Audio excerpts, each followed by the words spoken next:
আগামীকালের দৈনিক রাশিফল নিয়ে বিস্তারিত আলোচনা করব ১২টি রাশির ভালো এবং মন্দ নিয়ে। এটা অতি পরিচিত প্রোগ্রাম। প্রত্যেকটা দিন আমি দৈনিক রাশিফল নিয়ে আলোচনা করি আপনাদের অ্যালার্ট করার জন্য। আজও আপনাদের অ্যালার্ট করার জন্যই এই আলোচনা করব।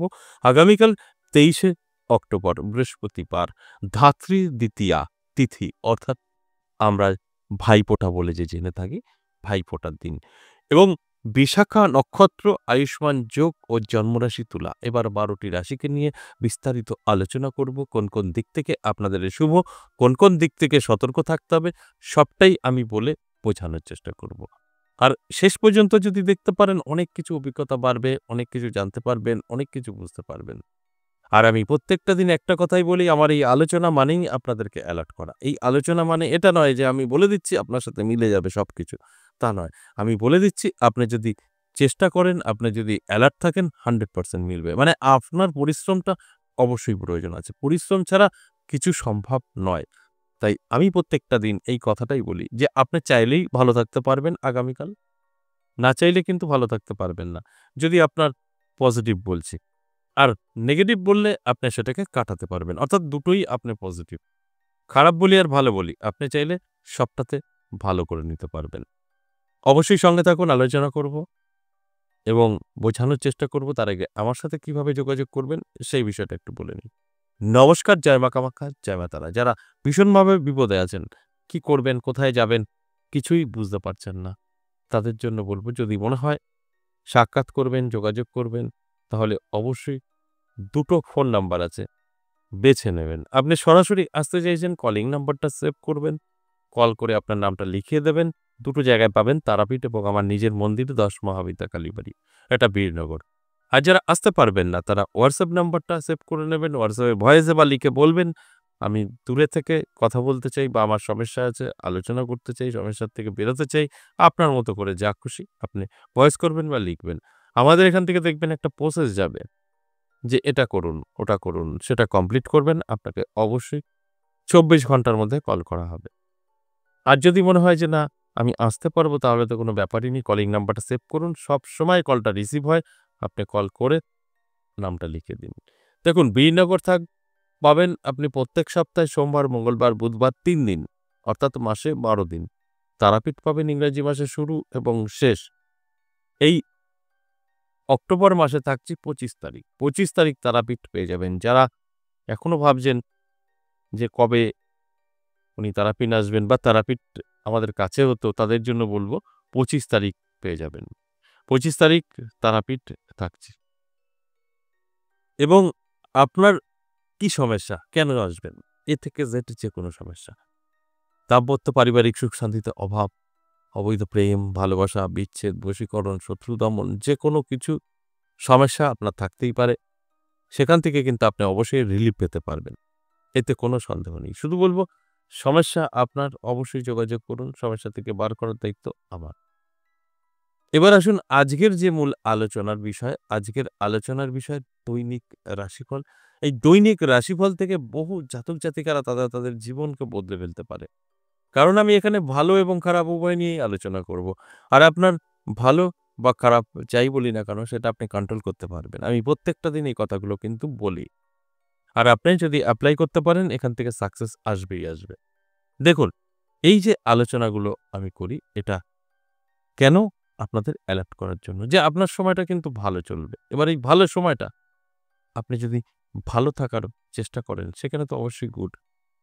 কারণ খারাপ ভালো উভয় নিয়েই চলতে হবে প্রত্যেকটা দিন। প্রত্যেকের ভালো কখনো যেতে পারবে না, আবার প্রত্যেকের খারাপও হবে না। ভালো থাকবে, খারাপ থাকবে, এটাকে কন্ট্রোল করাটাই আপনার শেখার প্রয়োজন। ধরুন আপনার রাশির, আমি বললাম আগামীকাল অমুক রাশির ভীষণ খারাপ, এই হবে, তা হবে। আপনি শুনে নিলেন, আপনি কিন্তু এটা আটকাতে পারবেন। আপনি অ্যালার্ট থাকবেন তো। ওই ঘটনাগুলো ঘটবে না। তার মানে এই না যে আমার বিচার বিশ্লেষণ ভুল। আপনি এটাকে কন্ট্রোল করে করতে পেরেছেন, এটাই হচ্ছে সঠিক। তাই আমি প্রত্যেকটা দিনই বলি, এই আলোচনা থেকে অবশ্যই আপনার ভাগ্যকে বদলে ফেলতে পারবেন। এবার আসুন এক, এক করে রাশিগুলো বলি। ১২টি রাশিকে নিয়ে কি, কি অপেক্ষা করছে, ভালো না খারাপ, সবটাই কিন্তু আমি বোঝানোর চেষ্টা করব।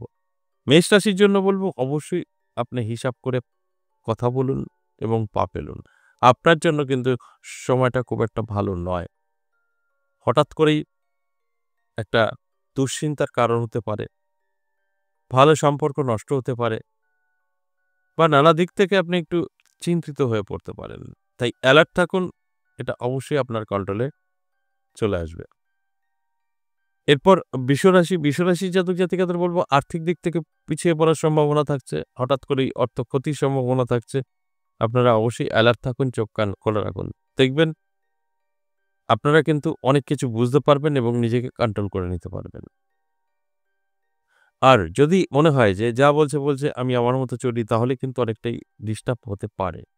মিথুন রাশির ক্ষেত্রে বলব শুভ, দারুণ সময়। নানা দিক থেকে আপনার সঙ্গে পরিচয় হতে পারে নতুন ব্যক্তির বা ইনকাম বৃদ্ধি পেতে পারে। কর্মের উন্নতি যেটা বলা হয়। তাই মিথুন রাশির জাতক-জাতিকাদের কিন্তু অবশ্যই সময়টা ভালো চলবে, পজিটিভ চলবে। অ্যালার্ট থাকুন, চোখ কান খোলা রাখুন, তাহলে আপনি বুঝতে পারবেন। এরপর কর্কট রাশির জাতক-জাতিকাদের নানা দিক থেকে সুযোগ আসবে। প্রাপ্তিযোগ্য তৈরি হয়েছে, যেখানে দাঁড়িয়ে অবশ্যই আপনার আ জীবনের একটা পরিবর্তন কিন্তু যেকোনোভাবেই হোক না কেন ঘটে যেতে পারে। যেটা ফাটকা থেকে আসুক, কেউ ভালোবেসে আপনাকে হেল্প করুক, এটা কিন্তু ঘটবে। তাই আমি বলব অ্যালার্ট থাকুন, চোখ কান খোলা রাখুন। চেষ্টা এবং পরিশ্রম উভয়ই কিন্তু করতে হবে। এরপর সিংহ রাশির জাতক-জাতিকাদেরও কিন্তু শুভ সময় থাকবে। তবে অতিরিক্ত শুভ নয়, কোনো প্রাপ্তি নাও ঘটতে পারে। তবে আমি বলব অ্যালার্ট থাকুন, চোখ কান খোলা রাখুন, চেষ্টা করুন, পরিশ্রম করুন। আপনার সময়ও কিন্তু যথেষ্ট ভালোই থাকছে। কন্যা রাশির জাতক-জাতিকাদের বলব আপনার সময়টা শুভ। আপনি যেকোনো কাজে সাকসেস পাবেন। হঠাৎ করেই ভাগ্যের পরিবর্তনও ঘটে যেতে পারে। তাই নানাভাবে আপনি কিন্তু উপকৃত হতে চলেছেন। এর জন্য আপনাকে কি করতে হবে? চোখ কান খোলা রাখতে হবে, অ্যালার্ট থাকতে হবে। তবে আমার কথাগুলো আপনি মিলিয়ে নিতে পারবেন। এরপর তুলা রাশির জাতক-জাতিকাদেরও কিন্তু দারুণ সময় থাকবে। হঠাৎ করেই ভাগ্য বদলাতে পারে। তাই আমি বলব অ্যালার্ট থাকুন, চোখ কান খোলা রাখুন। পরিশ্রম এবং চেষ্টা দুটোই কিন্তু আপনার প্রয়োজন। তবে গিয়ে আমার এই আলোচনাটা আপনার সঙ্গে মিলতে পারে। এরপর লট বৃশ্চিক রাশি বলব, বৃশ্চিক রাশির জাতক-জাতিকাদের কিছুটা সতর্ক থাকতে হবে। কারণ আপনার জন্য সময়টা কিন্তু খুব একটা ভালো নয়। আপনি হঠাৎ করেই ক্ষতির সম্মুখীন হতে পারেন। আর্থিক ক্ষতির সম্ভাবনাও কিন্তু আপনার তৈরি করতে পারে। এর জন্য আমি বলব চোখ কান খোলা রাখুন, অ্যালার্ট থাকুন। নানাভাবে দেখবেন আপনি কন্ট্রোল করতে পারবেন। এই কন্ট্রোলটা যদি সঠিকভাবে করতে পারেন তাহলে আপনার জীবনে কিন্তু বড় পরিবর্তন ঘটতেই পারে। এরপর ধনুরাশির জাতক-জাতিকাদেরও কিন্তু দারুণ সময় থাকবে। নানা দিক থেকে সুযোগ আসবে। আটকে থাকা কাজ ক্লিয়ার হবে। আপনার বহুদিনের অর্থ আটকে আছে, আপনার কিন্তু হাত খরচা চলে আসতে পারে। এরপর মকর রাশির জাতক-জাতিকাদেরও কিন্তু প্রাপ্তির যোগ তৈরি হয়েছে। নানা দিক থেকে কিন্তু প্রাপ্তি করতে পারে। হঠাৎ করেই জীবনের পরিবর্তন ঘটে যেতে পারে এবং কুম্ভ রাশির ক্ষেত্রে বলব, আপনার সময়টা কিন্তু অনেকটা হিসাব করে চলার মতো। খুব ভালো সময় নয়। আপনি যেকোনো সময় আপনি যদি কোনো রিস্ক নিতে চাইছেন, সেইগুলো কিন্তু আপনার জন্য অনেকটাই ক্ষতি হতে পারে। অর্থাৎ এই জায়গাগুলো বুঝতে হবে, তারপর আপনি কিন্তু সেইভাবে নিজেকে কন্ট্রোল করতে পারবেন। তারপর গিয়ে কিন্তু সফলতা। এরপর সর্বশেষ মীন রাশির জাতক-জাতিকাদেরও কিন্তু দারুণ সময়। যেকোনোভাবেই হোক না কেন, আপনি আপনার জীবনকে গুছিয়ে নিয়ে যেতে পারবেন। তবে ভালো করে আগে বুঝতে হবে, জানতে হবে যে এই যে মীন রাশির জাতক-জাতিকারা যারা এখন আলোচনাটা শুনছেন, তাদের ক্ষেত্রে বলব যে আপনার রাশি আছে আর আপনি সবকিছু পেয়ে যাবেন, এরকমটা কিন্তু কোথাও নেই। এই যা আলোচনা করলাম মেষ থেকে মিন সবটাই কিন্তু এভারেজ এবং সর্বজনীন। এখানে কারোর ব্যক্তিগত জন্মছক বা হস্তরেখা বিচার বিশ্লেষণ করে আলোচনা করা হয়নি।